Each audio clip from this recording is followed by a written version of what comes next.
All right. Hello, everyone, and welcome to today's webinar on improving civic readiness through research, policy, and practice. My name is Mattidy, and I'm joined today by several colleagues from REL Central and some panelists from Wyoming, Nebraska, and Oregon. The goal of today's webinar is to share a civic readiness resource that REL Central has developed and to learn from our panelists who will share their perspectives on how to define, develop, and measure civic readiness in our students. So you'll get a chance to meet our panelists here in a minute, but before we start, let's get a sense of who's in the virtual room with us today. So Angela is just put a Zoom poll up. So on her Zoom participant list, she is listed as tech support. So please take a few seconds to respond to the poll as we move through the next couple of slides here. We also have a live captioning option available for this webinar. So if you're interested in accessing the live captioning feature, go ahead and copy and paste the link that Angela has posted to chat. All right, so we've all probably become Zoom experts over the last year and a half, but we'd like to highlight how we're going to be using some of the Zoom features today. First, if you're having trouble connecting to audio, click Join Audio in the Zoom toolbar. And if you need a little help connecting, please send a message to tech support through the chat. And speaking of chat, during today's webinar, we'll be using both the chat and the Q&A boxes. So please use chat to introduce yourself, access resources, or ask for help on some technical issues. But let's use the Q&A box to submit questions for our presenters and panelists. We'll be monitoring the Q&A box for questions, and we'll have the panelists address as many of those as possible at the end of today's webinar. Now, as I noted at the beginning, this webinar is brought to you by REL Central.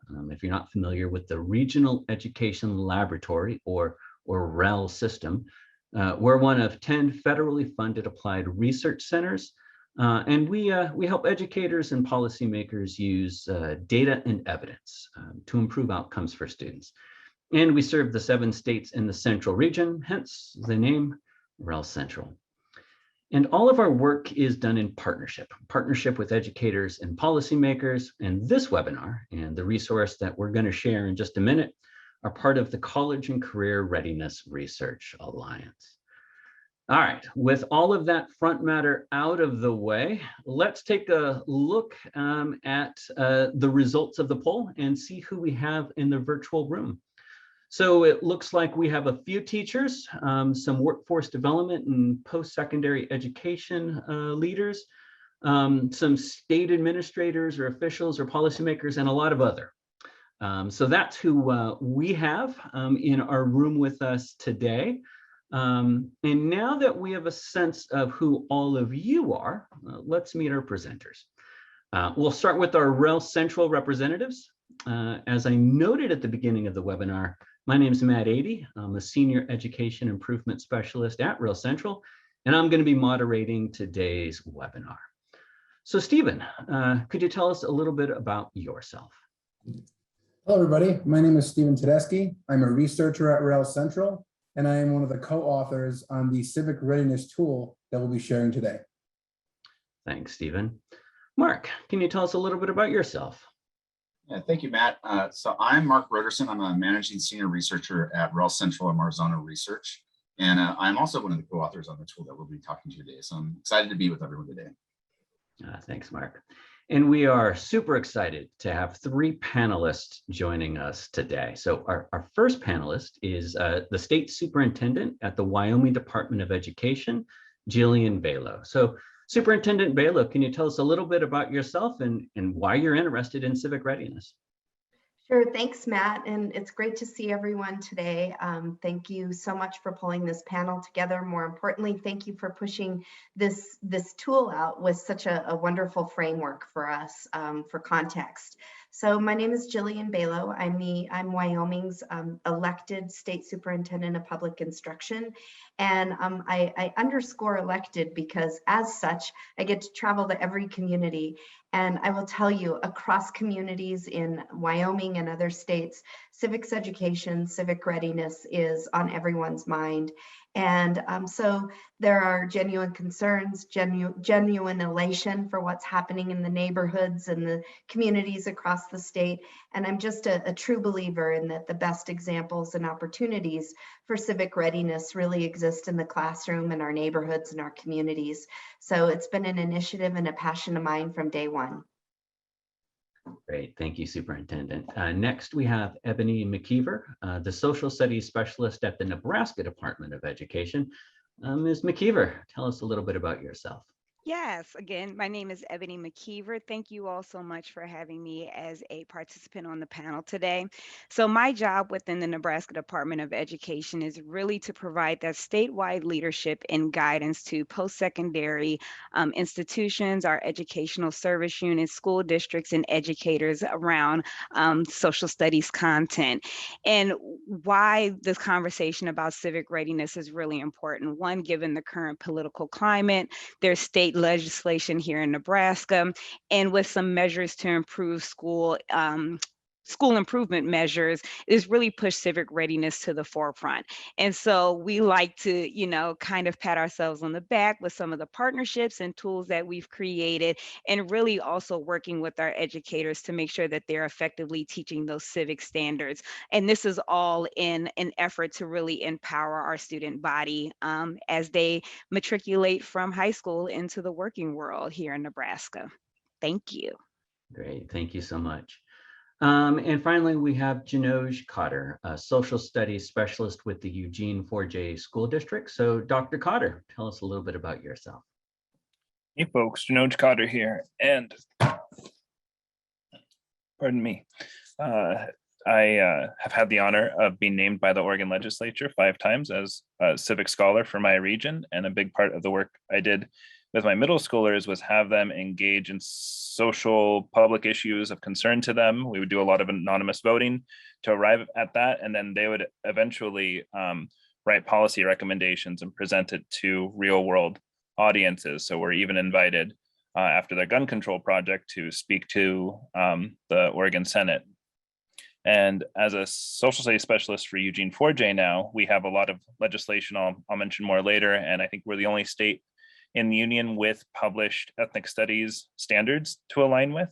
So more on that in a bit, but civic readiness is a big part of how we're trying to help students understand their own transformative capacity. All right, thank you. Now, as you can hopefully tell, our panelists have a lot of really great civic readiness experience and expertise, and I know that I can hardly wait to start the conversation with them.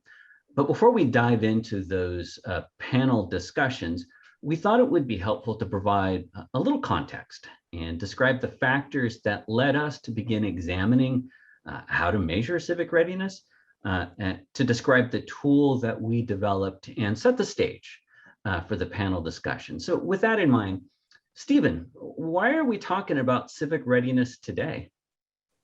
Thank you, Matt. So why this civic readiness resource? Well, first, our work as a REL is in response to what our stakeholders identify as a need. And over the past few years, there's been an increase in interest about civic readiness for several reasons. First, the environment following the adoption of the Every Student Succeeds Act, many of you may know that as ESSA, in 2015 led to a renewed effort to transform education systems and broaden the definition of college and career readiness. Under ESSA, state agencies have been redesigning their school and district accountability systems to account for those factors that are beyond academic achievement. And one of those emerging factors is civic readiness. And some of the trends in the data and the implication of those trends suggest there's good reason for this renewed interest. Before looking at those trends, it's important to briefly say that research has shown a correlation between the skills developed in civic education and post-secondary outcomes. For example, political participation and 21st century skills such as critical thinking, communication, information literacy, have been associated with post-secondary outcomes such as degree attainment and employment status. Again, good reason for the renewed interest in civic readiness. So what are these data trends?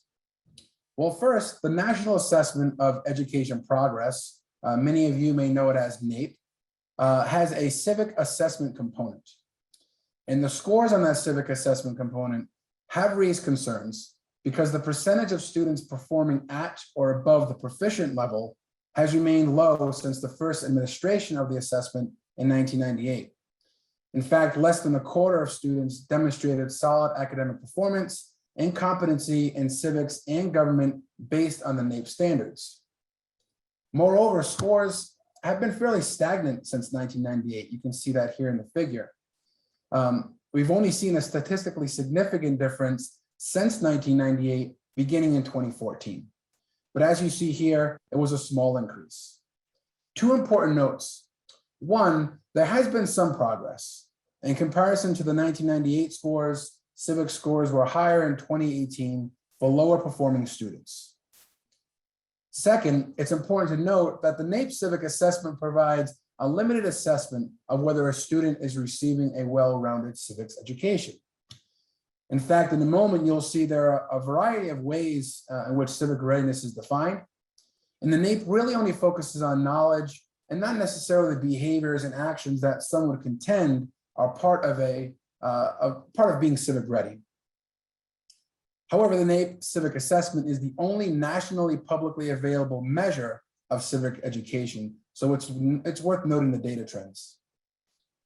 And not only have the scores been low and stagnant for the majority of students who took the NAEP civic assessment, but when you look closer at the data, you'll see a piece of what some have coined the civic empowerment gap. For example, scores on the NAEP civic assessment show that the vast majority of students who scored the highest typically come from more affluent households. Additionally, trends over the past few decades have suggested lower levels of civic participation, such as voter turnout, among some subgroups of adults. Now, I will note that this past 2020 election cycle, we saw an increase in voter turnout. But as we all know, an outlier in data doesn't necessarily mean a change in the trend. And while the 2020 election may very well be a change in the trend from what we've seen over the past few decades, we won't be sure about that until 2022 and 2024 and the elections moving forward. And then lastly, there's just limited information on instruments in general that measure civic readiness. So with the renewed interest in civic readiness, educators are looking ways to measure it. When we started this work to develop this resource, we hope to gather a variety of instruments, thereby offering users of our tool a menu of assessment choices. We ended up with survey instruments since other instruments were not publicly available. For example, NAEP only shares a sample of assessment questions. And while we fully understand the limitations of survey instruments, we truly hope and believe that this resource will support civic initiatives, but it'll also be a jumping point or an opportunity to jumpstart conversations about developing additional and, for lack of a better word, more rigorous instruments. So now that you have the why for why we developed this instrument, Mark is going to talk about what it is. All right, thank you, Stephen. So first, we keep referring to civic readiness, but we understand that civic readiness can be defined a variety of ways. And frankly, you'd probably get a different definition for each person you ask. So before we go on and start really talking about this tool that we developed, we'd like everyone to take a moment to think about how you or your organization defines civic readiness. As you're thinking about it, what does it mean for a student to be civically ready? And if you feel like sharing, please post your definition in the chat box, and then we'll come back to this in just a moment.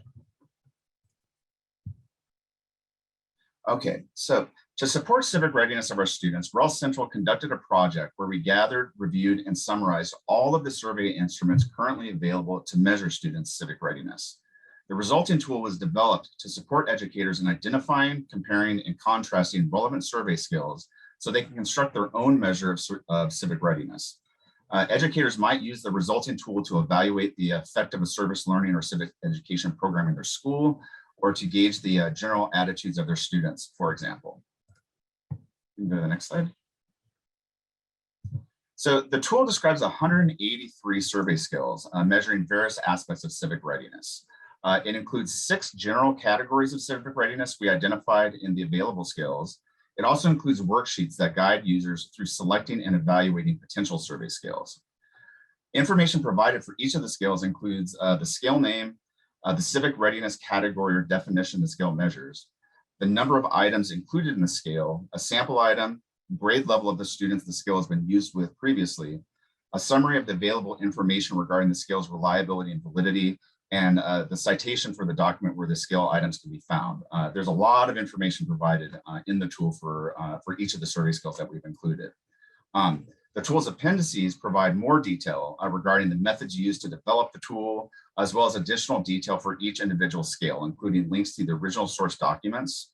And to help you wade through all this information, we also include an Excel scale selection tool that you can use as a supplement to the worksheets as you go through the scale selection process and help navigate through all the different scales. Next slide. So the worksheets that I referenced included in the tool walk you through a step-by-step process to identify scales that are a good fit for your goals and intended audience. They guide you through clarifying the purpose and audience for your civic readiness instrument, prioritizing the categories or subcategories of civic readiness you're most interested in, and then identifying and selecting the survey skills that best fit your need. Next slide. So in reviewing the content of the survey skills, we found a variety of topic areas or categories of civic readiness they were measuring. As I quickly review these categories, ask yourself how these may be similar or different to your own definition of civic readiness. And I do want to be clear that this is by no means a definitive list of categories of civic readiness. We have not developed a formal definition of civic readiness. Rather, these were categories that emerged through an inductive process of reviewing the survey items. So these just kind of are the themes that we saw when we were looking at the items across all of these different scales. So first, we have civic attitudes and civic behaviors. These skills are more community focused and include items such as feeling a sense of responsibility for one's neighborhood, likelihood to volunteer in the community, or caring about the well-being of others. Political attitudes and political behavior skills are obviously more politically focused and include things like intention to vote, contacting, endorsing a representative, ideas on what it means to be a good citizen, and so forth. A number of skills measure civic-related skills or character traits research has shown that are related to civic readiness or civic engagement, such as leadership skills or having a future-oriented mindset. Finally, a few skills assess civic or political knowledge, such as knowledge of political processes and policies. So again, these are the 6 kind of categories that emerge from this, and they are certainly not definitive list of the definition of civic readiness.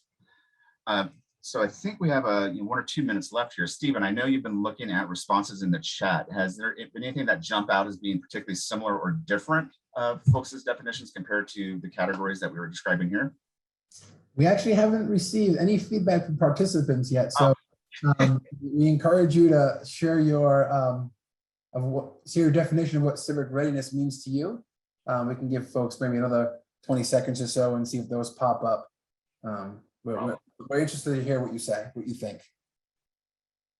And we can certainly come back to this later. So as we progress through, please feel free to share your thoughts in the chat.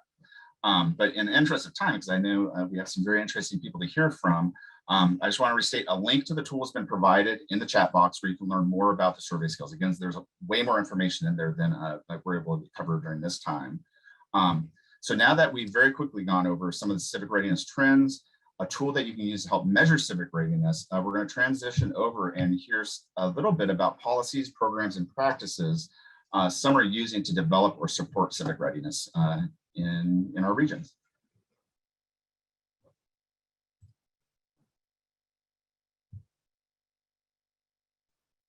Great, thanks, Mark.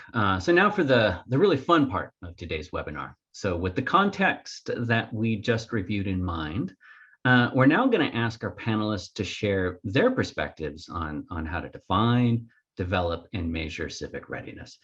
And we have 3 sets of questions. The first set focuses on how our panelists conceptualize civic readiness. The second set relates to policies and practices designed to develop civic readiness. And the third set brings us back to the question of how might we measure civic readiness in our students. We also encourage you to submit questions for Mark, for Stephen, and our panelists in the Q&A box. We'll address as many of these as we can at the end of the webinar, and also follow up with responses in the packet of material that you'll receive after the event. All right, so let's get started. First set of questions is about defining civic readiness. And we're going to start with Superintendent Balboa. So Superintendent, how does the Wyoming Department of Education define civic readiness? And then what is your hope or vision for civic readiness in Wyoming?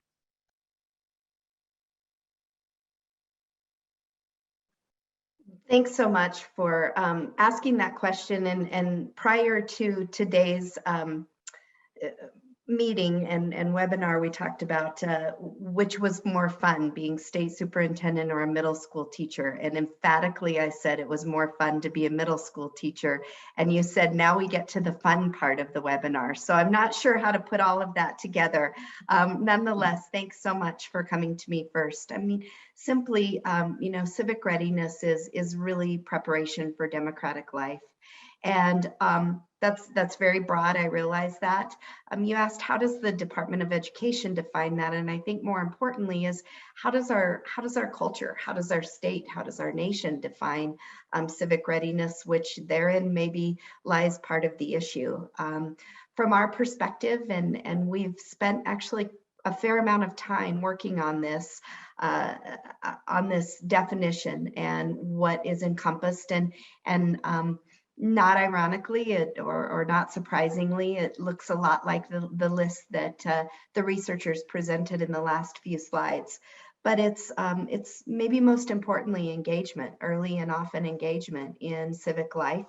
It's a knowledge of foundations, principles, history, and processes about our country, about our community, about our neighborhoods. It's a shared ethos and an appreciation and an understanding of both how important diversity is and how important unity is. And civic readiness is really all about the art and science of practicing civic readiness or practicing civic life before applying, which sometimes goes hand in hand when you're a student. Maybe you're able to, as Janosh will attest to when he speaks, maybe they're one and the same when they're students, but giving students lots of opportunities to practice what it means to be engaged in civic activity. As Wyoming State Chief, I really think specifically about civic readiness initiatives and how those might take shape and how I might lead some of those efforts and some of those initiatives. Specifically at the Department of Education, we give a lot of thought to our standards, to how we can support schools with professional development and high quality curriculum choices, how we can create a policy framework around this definition or this expectation that we have for students to be ready for civic life. And it's really the reason that I'm excited to be here today.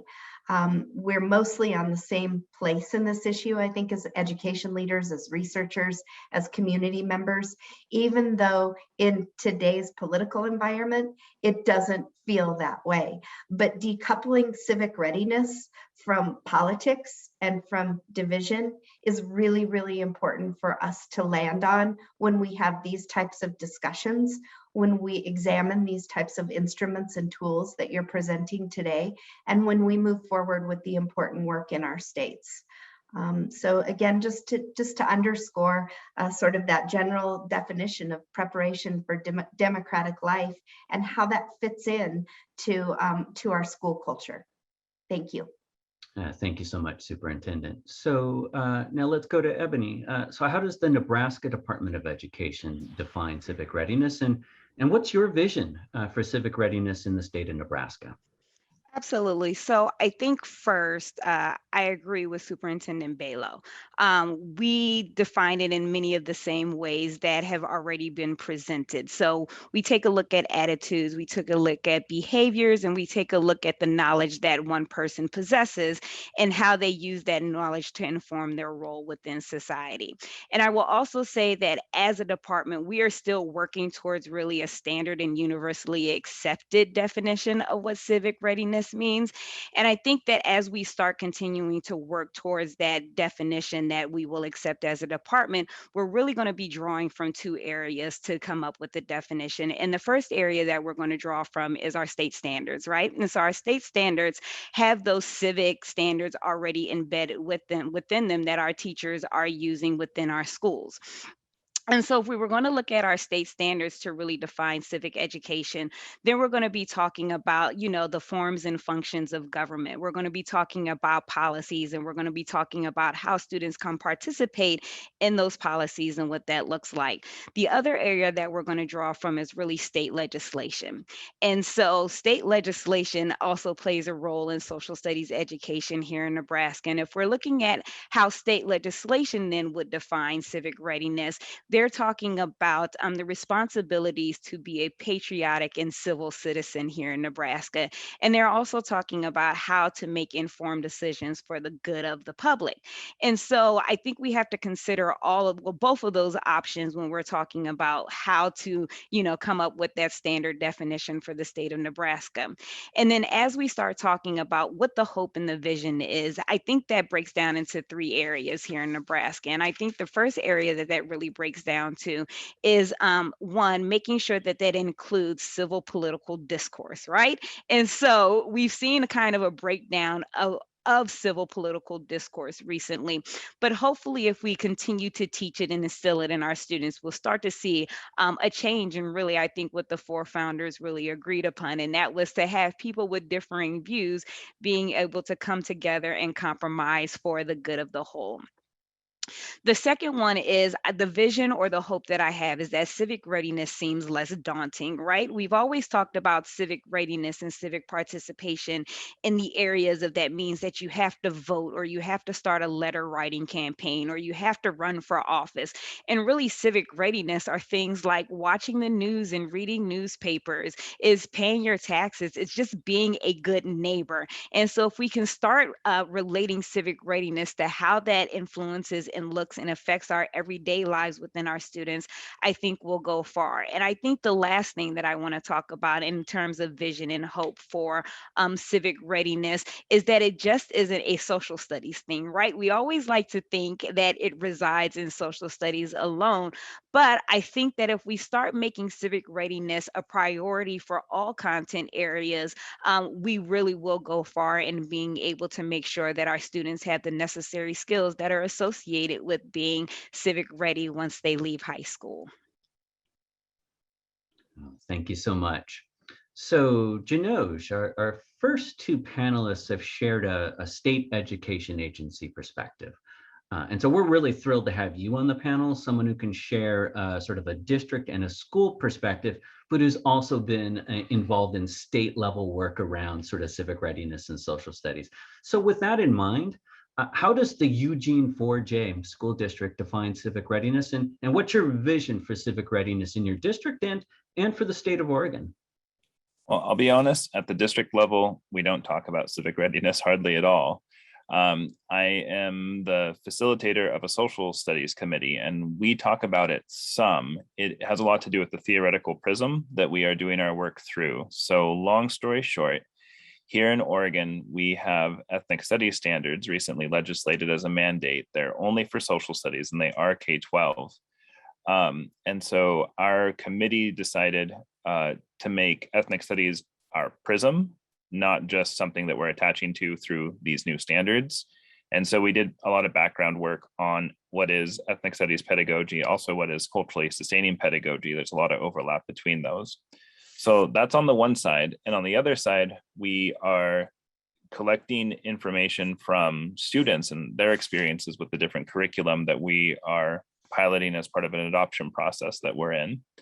So for a lot of that we have ended up using Antonia Darder's theory of critical bicultural pedagogy. She talks a lot about the purpose of education being around the emancipation and empowerment of students. And her definitions of emancipation and empowerment have a lot to do with having the ability to critique and disrupt inequities in society, and having the wherewithal and savviness to be able to act on one's knowledge about kind of how the system works. And a big part of her theory is also about how students historically, particularly students of color and other marginalized populations, have been kept from civic power. And so her theory explains different attributes of what an empowered or emancipated curriculum would be like. And a lot of that overlaps with the definition of civic readiness in the tool, but has just a little bit more of a culturally enriched perspective, perhaps. And along these lines, civic readiness in different environments can look really different. There's a scholar here out of the University of Oregon in Eugene, Leilani Sabzalian, who critiques how many civic approaches or civic education approaches really don't work for tribal people in tribal contexts. So there's a lot to potentially unpack with what my hope or vision would be, and to think about the diverse stakeholders that need to be taken into account in order to consider, like, what are some community goals, or what are some different goals of different pockets and populations within our community. So my hope is that I think, as Ebony was getting at, just that teachers would be more willing to engage in active civics instruction, and that instead of holding our breath sometimes around teaching controversy, instead the controversy would be avoiding controversy, that we need to have students explore their positionality on different value and belief spectrums as a part of school, and that just needs to be normalized and systematized. Great, thank you, Janosh, and thank you to all of our panelists. And as a reminder to our participants, please feel free to pose questions in the Q&A box. We're going to try to come back to those at the end of the webinar. Okay, so our next set of questions is about the types of programs, policies, and practices that can help to develop and nurture civic readiness in our students. And for this round of questions, we're going to start with Ebony. So Ebony, what policies, programs, and practices is NDE implementing or supporting to nurture civic readiness? What are schools and districts in Nebraska doing? And how is all of this aligned or integrated with other educational priorities at the Nebraska Department of Education? All right, so it's a lot to get through. So first, I'll start by talking about the policies and practices. So I think one of the things that is very key in any Department of Education is the cross collaboration within the department. And so I have been working with the Director of Accountability in AQUEST, and AQUEST stands for Accountability for a Quality Education System Today and Tomorrow. And through AQUEST, that is a way that we can measure for school improvement.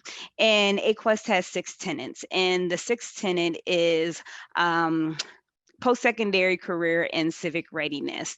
And so through that civic readiness lens, we're able to work and actually use the REL tool to help develop our own tool specific to Nebraska that will help us really with some state-specific ways to measure for civic readiness when students are exiting high school.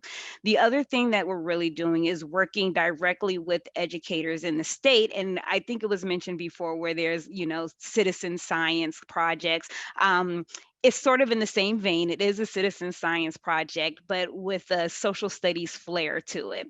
And so we were able to receive a grant to help our educators work directly in creating lesson plans. And then they're going to pilot those lesson plans in the classroom, but those lesson plans really focus on civic readiness. And so one of the aspects, not only are we looking at, again, the forms and functions of government, but how can students participate? And the goal is to actually have students eventually create mock legislation that they can submit to state senators. And if that mock legislation turns into real legislation, we can have students participating in the whole legislative process and being present to be able to testify and give their opinions about some of the things moving through our state unicameral. One of the other things that we're talking about is really placing an emphasis on partnerships with state and national organizations. So for instance, the Nebraska Department of Education works closely with Civic Nebraska in some of the issues and goals that that align with both the department and this state organization and how we can move forward together. And so as we move to the next one, so what are some of the schools doing really to promote civic readiness? I think that schools are really doing a lot. Schools are being creative now in the ways that they teach civic readiness, and that includes using a lot of the digital platforms like TikTok and Instagram that are really familiar with students to get them to be able to, one, rally behind a cause and be able to show their participation in it. Schools are also using before and after school programming that are focused on civic readiness and being able to really employ those skills and implement those skills that students will learn. And then we are also working with the instructional shift, and this is a big push across the state. And an instructional shift really is focused around inquiry. And the process of inquiry really helps with our students in how they develop, not only how they develop and ask questions, but the process of research, how students will evaluate and use evidence to tackle those current and past issues that we deal with as a society. And then the last part is about how is that work aligned to our educational priorities? But we know, with COVID, the last 18 months have kind of been a whirlwind within education. And right now, the state of Nebraska is really focusing on what student success looks like for the 2021-2022 school year. And so, we don't subscribe to the idea of learning loss, but really we want to talk about unfinished learning and how we can help to build that unfinished learning within students. And so, as it was mentioned before, I think once we start making sure that all educators, again, not within just social studies, really promote civic readiness, we start promoting all of those skills that are associated with civic readiness. So you have decision making, you have critical thinking, again, civil discourse listening, collaboration, organization, and all of those things really help to drive the student success that we're going to be looking for when we're looking at how to measure for achievement. And so that's just some of the things that we got going on here in Nebraska. Thanks for that, Ebony, and really appreciate this notion that civic readiness isn't just a curriculum, but rather it's a set of skills and dispositions that are the responsibility of everybody in the educational system to help students develop and apply. So now let's hear from Janosh. So, what's happening in Eugene to promote civic readiness, or what have you done in your classrooms, and how is that work aligned with your district's priorities? So in social studies, a common experience a lot of teachers have had is teaching lots of hard history and not really knowing what to do with that. And so a big part of our current scope and sequence work as we prepare to purchase new materials and revise all of our courses, essentially creating new courses 612 throughout our district to align with not just the standards, but also this ethnic studies prism. It's making whatever we teach actionable to the greatest extent possible. So if we're going to study genocide, or we're going to study, stages or rhetoric of genocide as they have occurred in virtually every era of history, what are students going to be able to do with that, and how is student voice going to be maximized as part of the decision making about what to do with that? So we are rolling around lots of different ideas, but one example might be that students study what are change makers and activists who are also happen to be about their age. What are youth doing in other parts of the world if they're studying other parts of the world in response to current issues going on there, and how does that inform or inspire in them thoughts about how they might act in their community or at a larger level. And then there's more active approaches that we're hoping to figure out where to sort in. As I mentioned, maybe I didn't mention actually yet, that we recently had a Senate bill release in Oregon and get approved for civics requirement in high school, that students would have a standalone civics course here in the state of at least a half year or half credit. And so in a district that has not consistently or really anywhere provided access to legitimate civics education, we are creating that class and looking at youth participatory action research as a way to engage in active civics, so that it's not a course. Certainly the legislation is aimed that it's not just a course where students are learning like how government works, but students are being equipped with real world skills to respond to real world scenarios, and even engage in active civic projects where they're in contact with community members, policymakers, etc. We also have in Oregon 3 other big things going on right now. We have the ethnic studies mandate. We have a renewed focus on teaching about Oregon's tribes and about Indigenous people generally, and to have a more focused and significant genocide Holocaust curriculum in each district. And so a lot of ethnic studies, especially if you read into like the theory of ethnic studies and ethnic studies pedagogy, so much of that has to do with engaging in transformation, engaging in liberation, like where is there disparity, where is there oppression, where is there a power dynamic that is not in service to the community, is not in service to the situation, problematizing situations and interactions in these ways to help students engage critically in critical thinking and consciousness raising around what are some of the different possibilities here as to why this is happening in the first place and what the root causes might be, and then how we might respond. So ethnic studies and youth participatory action research and Darder's theory of critical bicultural pedagogy give a very complementary but also different lens to how to engage in civic readiness. Again, one of the priorities being knowing that there's been systemic historical removal of access for some students and communities to their full civic potential. How are we showing and modeling, representing diverse forms of transformation and civic engagement? And then how are we empowering students and hopefully helping them feel expressive of their voice and of their civic capacity? We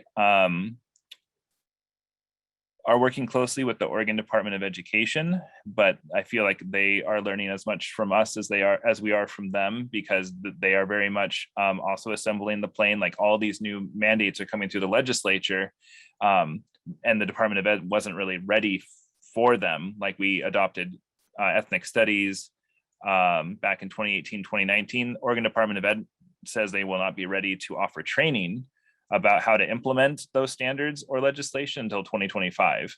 And maybe some of the other state leaders here can attest to similar issues that come up, similar frictions that come up. But yeah, so to the last question, how does this work integrated or aligned with other educational priorities? It's a part of our every conversation in regards to how we're doing scope and sequence work across the district, that students are not just having a civics course, but are having access to civic engagement and civics education throughout their secondary experience. Those are conversations I'm a part of. And I think the Oregon standards, it really starts in grade 3, where there begins to be that emphasis for us. Great, thanks, Janosh. Superintendent Balo, you've now had the chance to hear about what's happening in Nebraska and Eugene. So tell us what's going on in Wyoming.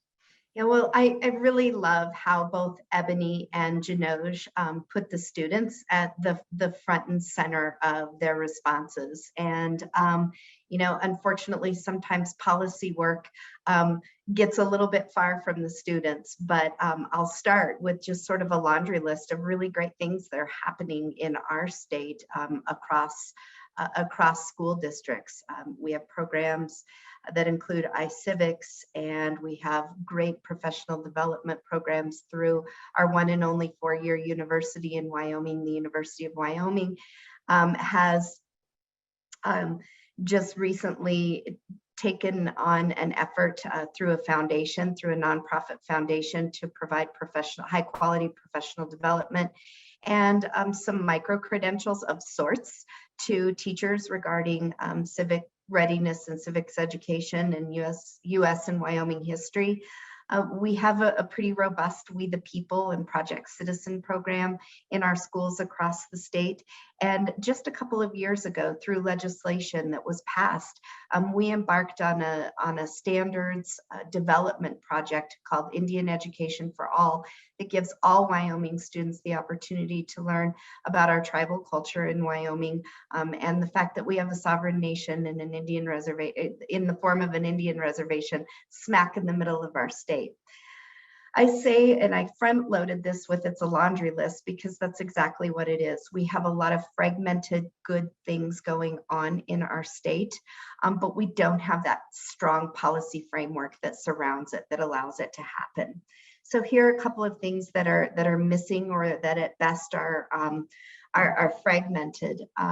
You know, our standards, with the exception of Indian Education for All, are lackluster at best. We're on a 9-year cycle in Wyoming, and you know, as Janosh and both Ebony attested to, social studies as a subject, as a content area, has become second tier in our schools, and therefore, and in Wyoming, it's untested, and so therefore, you know, we perhaps somewhere along the way didn't pay it as much attention as a content area as we did to math and language arts and some of our STEM subjects. So, you know, making sure that we have robust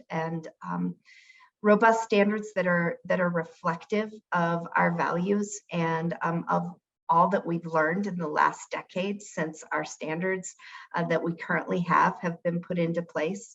And one thing that truly, literally keeps me up at night is that we lack equitable access to high quality curriculum, high quality professional development, and required coursework for our students beyond, you know, elementary school. Really, we have a general framework set out, we have standards, but we don't have any way to ensure that we have equitable access to the coursework, to high quality curriculum, and to high quality teachers teaching the subject areas. Our local engagement in civic readiness of our students is spotty at best. We have some communities that do it great. We have others that don't. And lastly, you know, we just have not prioritized social studies as a subject. The evidence since No Child Left Behind really points to that. Our NAEP scores and anecdotal evidence that just indicates that it's become a second tier subject. So from the state perspective, really being able to engage all three branches of government and also being able to engage localities, communities, neighborhoods, schools in the effort to ensure that students have access to lots of experiences, whether that's mock elections or conversations with community leaders and state leaders, visits to the state capitol, etc. Those are all really important things that we need to have in place, and again, that are fragmented right now. But my job as a state leader, and I know we have some staff members from our Department of Education, is really to try to help paint a framework around all of this work and help kind of get the arrows going in the right direction, not to sound cliche-ish, but to make sure that we give students all students a really great opportunity to access experiences, access practice, access leaders, access opportunities to interact, and most importantly, have access to high quality teachers, high quality curriculum, and have the opportunity to build their knowledge base and experiences. Thank you so much, Superintendent, and to Ebony and Janosh. So, you know, one of the things I just heard you say, Superintendent, is that, you know, social studies has become a second-tier discipline. And one of the ways that that is expressed is it typically isn't a discipline that's sort of measured, right? So that if one of the ways to elevate sort of civic readiness is to find ways to measure and assess it, that brings us to our last question. And, you know, this is what started us on this civic readiness path. How do we measure this thing that is, you know, some of us are struggling to define? So with that in mind, I'm going to start with Janosh. So if you're measuring civic readiness in Eugene or in Oregon, how are you doing that? Thanks. We are using a student survey based off of Darder's theory of critical bicultural pedagogy in regards to her rendering of what makes a curriculum emancipatory or empowering. And those, in my opinion, very much overlap with a lot of civic readiness, civic engagement sorts of priorities. And I used research that incorporated data from that survey, as well as students' responses to a curriculum engagement measure and to a civic engagement self-efficacy scale. And we validated the results of using this this measure of empowerment and emancipation. The tool is called the critical curriculum perception measure, and Dr. Ady will has that to provide in the final kind of packet that goes with today, at least the first version of that we used. And so we are really relying on students' assessment of kind of the extent to which they find the curriculum to be empowering and emancipating in certain operationalized ways that really have to do with, you know, can you identify with the curriculum? Does the curriculum make you feel more hopeful about the future?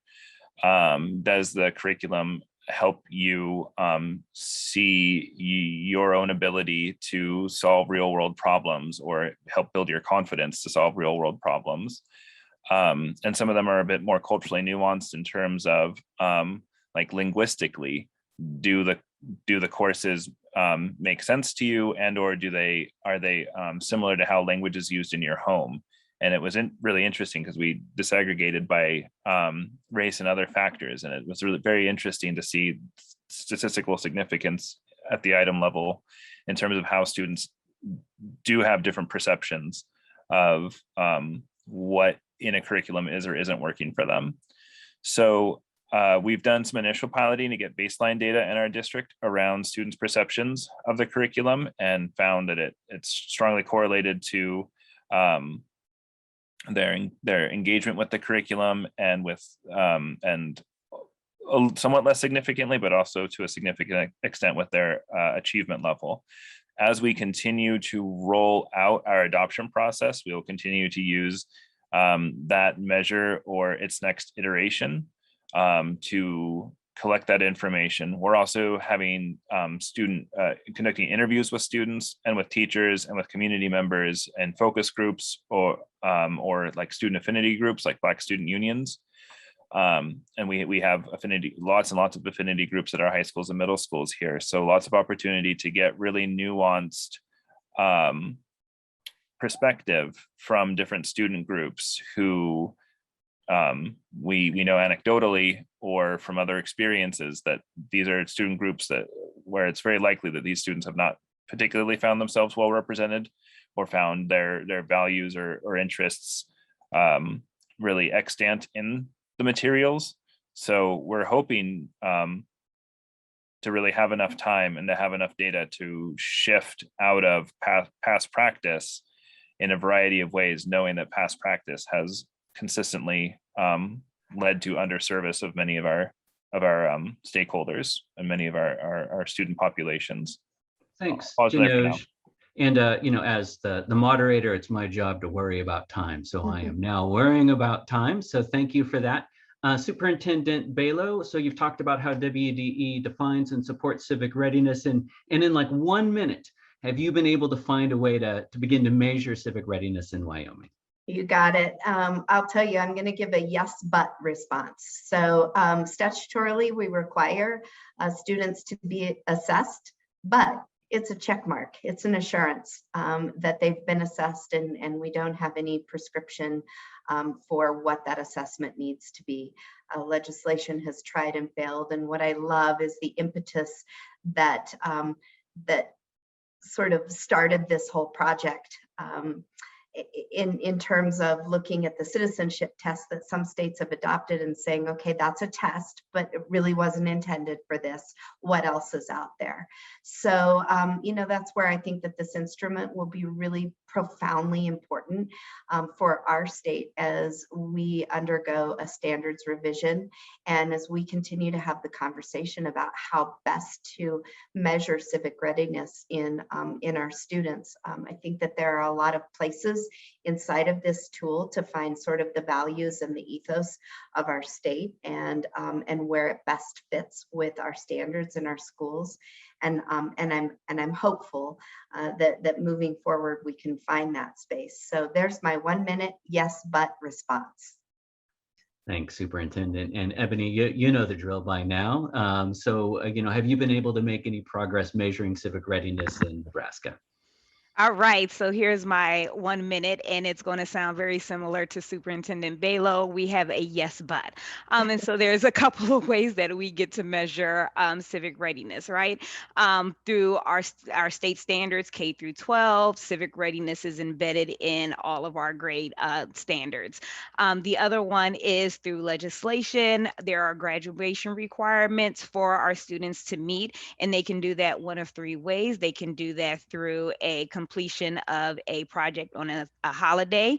They can do it through participation in a public body. And the last one is they can take the USCIS naturalization test. But to sort of echo the sentiments of Superintendent Balboa, it's the problem of how do we know that that is really accurately measuring civic readiness, which is why, again, this REL tool will be excellent because it will allow us to really find those effective and appropriate measures for civic readiness. And as we move forward, I want to say that one of the ways that we can start doing a better job of measuring civic readiness is just by making sure, one, that all of our students are reflected in those scales of measurements for civic readiness, and then also ensuring that the professional development that we are providing really make sure that we, provide the necessary resources and skills that the teachers will need to be able to implement a strong civic readiness program. And so I am confident that we are well on our way to being able to do that here in Nebraska. So I hope I did it in under a minute. Thanks so much, Ebony. And it looks like we have time for maybe one question from the audience, which means, Mark, I get to put you in the tricky position of deciding which question we're going to pose to our panelists. Okay, well, we have a couple. So this is out of my wheelhouse now, but I think Tara posed an interesting question: has anyone implemented and measured authentic civic learning programs, and more specifically, school participatory budgeting? And it sounds like this is something they're starting to do in Arizona. So I'm not familiar with these terms, but I'm curious if others might be.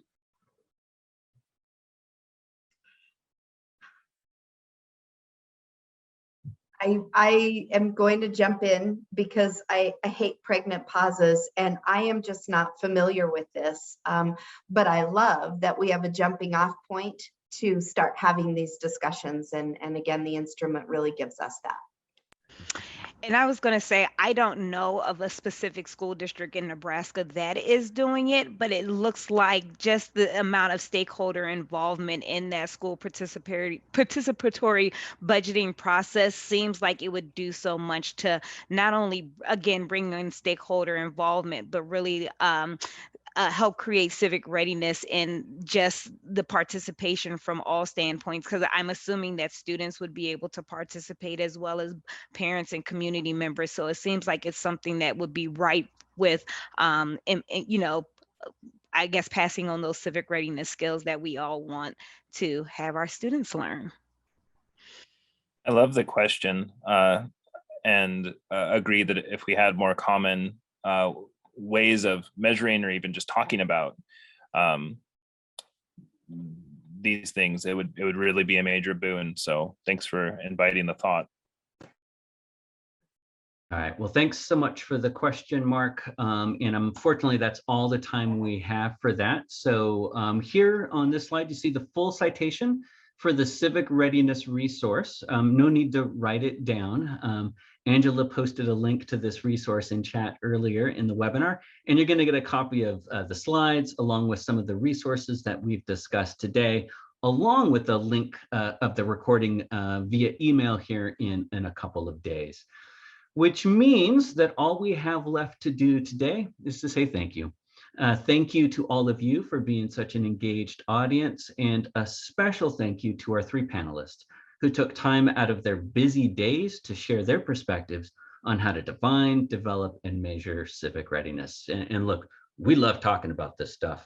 And we welcome follow-up questions about civic readiness and about the Civic Readiness resource. So please do not hesitate to reach out. We're putting Stephen's email in chat, so please send him lots and lots of emails. Also, please note that as you exit the webinar, you're going to be asked to respond to a brief survey about today's event. So we take your feedback very seriously, so please consider taking a minute to respond to the poll. So with that in mind, thank you again to everyone. Thank you to our panelists, and have a great rest of your day.